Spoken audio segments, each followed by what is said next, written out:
சிறப்பு வாய்ந்தது மட்டுமல்ல, மீண்டும் 2026 புரட்சி தமிழர் எடப்பாடியார் அவர்களை முதலமைச்சராக அமர வைக்கக்கூடிய பொதுக்குழு, தமிழக மக்களை ஏமாற்றி பொய் வாக்குறுதிகளை அள்ளி வீசி ஆட்சியில் அமர்ந்த திமுக அரசு அதிகாரம் கைக்கு வந்ததுமே மக்கள் பிரச்சனை எல்லாம் மறந்து குடும்ப ஆட்சி நடத்தி கொண்டிருக்கூடிய மக்களை வாட்டி வதைக்கக்கூடிய திமுக அரசுக்கு முடிவரை கொடுப்பது குழு. இன்னைக்கு பாத்தீங்கன்னா தமிழகத்தில் இந்த மக்கள் நிம்மதியா இல்ல. இன்றைக்கு தமிழகத்தில் அற்புதமான இயக்கமான அண்ணா திமுக தான். கிட்டத்தட்ட 54 ஆண்டுகள் பொன்விழா கண்ட இயக்கம், 31 ஆண்டுகள் ஆளுங்கட்சியா இருந்திருக்கிறோம். அதிகமான திட்டங்கள் தந்தது அண்ணா திமுக. இன்றைக்கு பாத்தீங்கன்னா தமிழ்நாட்டுடைய உரிமை மீட்டெடுத்தது அண்ணா திமுக. திமுக எப்ப ஆட்சிக்கு வந்தாலும் எதுவுமே செய்யறதில்ல, தமிழ்நாட்டுக்கு துரோகம் மட்டும்தான். அது மட்டுமல்ல, இன்றைக்கு 5 லட்சம் கோடிக்கு மேல் இன்றைக்கு கடனை விட்டு சென்றிருக்கிறது. புரட்சி தமிழர் எடப்பாடியார் இருக்கும்போது உங்களுக்கு தெரியும், இன்னைக்கு அற்புதமான ஆட்சி நடத்தினாங்க. அவர் ஆட்சிக்கு முதலமைச்சராக பொறுப்பேற்றும் போது சொன்னார், 3 மாசத்துல போயிரும், 1 மாசத்துல போயிரும், 4 மாசத்துல போயிரும், 6 மாசத்துல போயிருந்தாங்க. ஆனால் அற்புதமான 4 ஆண்டுகள், கிட்டத்தட்ட 3 மாதம் அற்புதமான ஆட்சி தந்து மக்களுக்கு தேவையான திட்டங்களை கொடுத்தார். உங்களுக்கு எல்லாம் தெரியும், 7.5% யாரும் நினைச்சு பார்க்க முடியுமா? அற்புதமான திட்டங்களை கொடுத்து இன்னைக்கு 600க்கு மேற்பட்டவர்கள் MBBS BDS படிக்கிறாங்க. அது மட்டுமல்ல, 11 மருத்துவக் கல்லூரி மத்திய அரசிலிருந்து அதிகமான திட்டங்களை பேட்டு கொடுத்தார். இன்னைக்கு மத்திய அரசு குறை மட்டும் சொல்லிட்டு இருக்காங்க திமுக. இன்னைக்கு ஒரே ஸ்டேஜ்ல சென்னை மெட்ரோ ரயிலுக்கு 63,000 கோடியை வாங்கி கொடுத்தார். அது மட்டுமல்ல, இன்னைக்கு மதுரை கோவைக்கு மெட்ரோ ரயிலுக்கு சாதாரண ஃபைலையும் கூட சரியா அனுப்பல திமுக. ஆனால் எடப்பாடியார் முதலமைச்சராக வந்ததும் அந்த 2 திட்டம் வரும். இன்னைக்கு அதுதான் பொதுக்குழு தீர்மானத்தில் கூட வந்திருக்குது. ஆகவே இன்றைக்கு யாருக்கு நம்ம கவலைப்பட வேண்டியதில்லை. ஆனால் உறுதியாக எடப்பாடியார் முதலமைச்சர் வருவது உறுதி. நம்முடைய பணியை நாம் சிறப்பான முறையில் செய்ய வேண்டும். இங்க இருக்கிற நீங்க தான் இதுக்கு முன்னாடி புரட்சி தலைவர் எம்ஜிஆர் அவர்களையும் அம்மா அவர்களையும் முதலமைச்சராக உருவாக்கினீங்க. அதே போல இந்த 26 நமக்கு முக்கியமான தேர்தல். இங்க பாத்தீங்கன்னா திமுக SIR எதுக்குன்னு சொல்லி போட்டு எல்லா வேலையும் பண்ணிட்டு இருக்கிறான். SIR எதிர்ப்பாக கூறி இன்னைக்கு பாத்தீங்கன்னா எல்லாரும் அவங்க ஓட்டு இருக்குதான்னு பாருங்க, குடும்ப ஓட்டு இருக்கான்னு பாருங்க. எங்க மாவட்டத்தில் ஒரு நகர செயலாளர் குடும்பத்தில் 5 ஓட்டு, அவங்க குடும்பத்திலே இல்ல, ஒரு நகர செயலாளர் குடும்பத்திலே ஓட்டு இல்ல. ஆகவே நம்ம பாத்தீங்கன்னா திமுக இன்னைக்கு பாத்தீங்கன்னா மக்கள் மத்தியில கடுமையான எதிர்ப்பு இருக்குது. யாருமே திமுக ஓட்டு போடுறது இல்ல. ஆனால் திமுக காரன் கடைசி வரையிலும் அவன் 2 பேர் இருந்தாலும் போய் அந்த ஒவ்வொரு பூத்திலையும் போய் வேலைகளை பார்ப்பான்.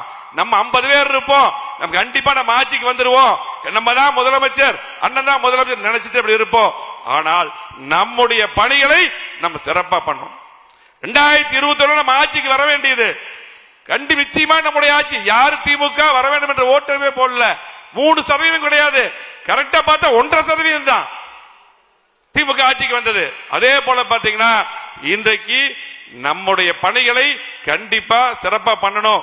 இந்த 1 மாதம் இந்த SIR பண்ணி பாத்தீங்கன்னா இன்னைக்கு அந்த வரைவாக்காளர் பட்டியல் வந்து தெளிவா பார்த்து எல்லா ஓட்டுகள், நம்முடைய வாக்குகள், நம்ம குடும்ப வாக்குகள், நம்முடைய அண்ணா திமுக ஓட்டுகள், நம்ம ஓட்டு போட மக்களுடைய ஓட்டுகள், பொதுமக்கள் ஓட்டுகள் எல்லாம் நீங்க சரி பார்க்கணும். இது முக்கியமான பணி என்று சொல்லி நீங்க கண்டிப்பாக எதிர்பார்க்கக்கூடிய கூட்டணியை எடப்பாடியார் அமைப்பார். யாரு கவலைப்பட வேண்டியதில்லை.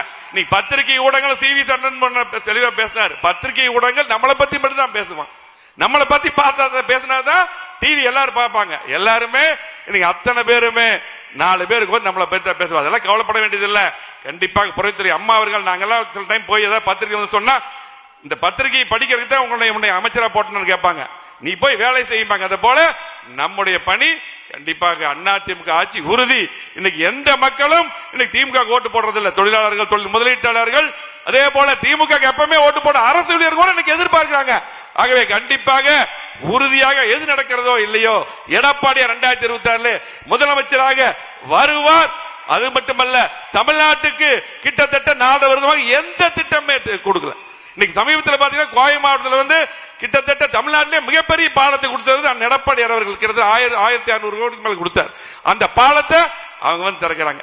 அத்தனை பாலங்கள், சாலைகள், கூட்டுக்குடி திட்டங்கள், அத்தனை திட்டங்களும் மிகப்பெரிய அளவிலே ஒரு சாமானிய முதலமைச்சராக, ஒரு விவசாய முதலமைச்சராக, எளிமையான தொண்டராக இருந்து ஒரு பொதுச் செயலாளராக முதலமைச்சராக வந்து அத்தனை திட்டங்களும் அத்தனை மாவட்டத்துக்கும், கோவை மாவட்டம் மட்டுமல்ல தமிழ்நாடு முழுவதும் அதிகமான திட்டங்கள் கொடுத்து எடப்பாடியார் அவர்கள் அதை மக்கள் நினைத்து பார்த்துட்டு இருக்காங்க. திமுக ஆட்சியில் எதுவுமே செய்யல. அது மட்டுமல்ல, சட்ட ஒழுங்கு கேட்கவே வேண்டியதில்லை. எதுவுமே சரியில்லை. திமுக ஓட்டு போட மாட்டார்கள். ஆனால் தில்லு முள்ளு திமுக பண்ணுவோம். அதை சரி பண்ணக்கூடிய பணி இங்க இருக்கு. அத்தனை பேர் தமிழ்நாட்டுக்குடிய ஒன்றிய நகர பேரூராட்சியாளர்கள், பொதுக்குழு உறுப்பினர்கள், செயற்குழு உறுப்பினர்கள் எல்லாம் இருக்கீங்க. உங்க கையில தான் இருக்கு. இனிமேல் இந்த 100 நாட்கள் முழுமையாக நமக்கு தேர்தல் பணி மட்டும்தான். நமக்கு ஒரே ஒரு பணி, அனைவருடைய எண்ணமும் எடப்பாடியார் முதலமைச்சர் வரணும். அவர் வந்தாதான் இந்த கட்சிக்கு வாழ்வு, அத்தனை பேருக்கு வாழ்வு. ஆகவே இந்த சிறப்பான இந்த கூட்டத்துக்கு வந்திருக்கக்கூடிய அத்தனை பேரையும் வருக வருக வரவேற்றது மட்டுமல்ல, அனைவருக்கும் நன்றி கூறி இந்த சிறப்பான கூட்டத்துக்கு என்னை பேச அனுமதித்த அத்தனை பேருக்கு வாழ்த்துக்களை கூறி, பொதுச்செயலாளருக்கு வாழ்த்துக்களை கூறி, தமிழக மக்களுடைய எண்ண ஓட்டத்தை செயல்படுத்தும் வகையில் மக்கள் விரோத விடியா திமுக அரசை அடியோடு வீழ்த்தி குடும்ப ஆட்சிக்கு முற்றுப்புள்ளி வைத்து மாண்புமிகு கழக பொதுச் செயலாளர் எடப்பாடி அவர்களின் தலைமையில் அம்மாவின் பொற்கால ஆட்சி அமையும் என்பதை உறுதி, எடப்பாடி அவர்கள் முதல்வராவது உறுதி என்று கூறி இந்த சிறப்பான வாய்ப்பை அத்தனை பேருக்கு நன்றி கூறி விடைபெறுகிறேன். நன்றி, வணக்கம். அடுத்ததாக திண்டுக்கல் என்பது நம்முடைய வைர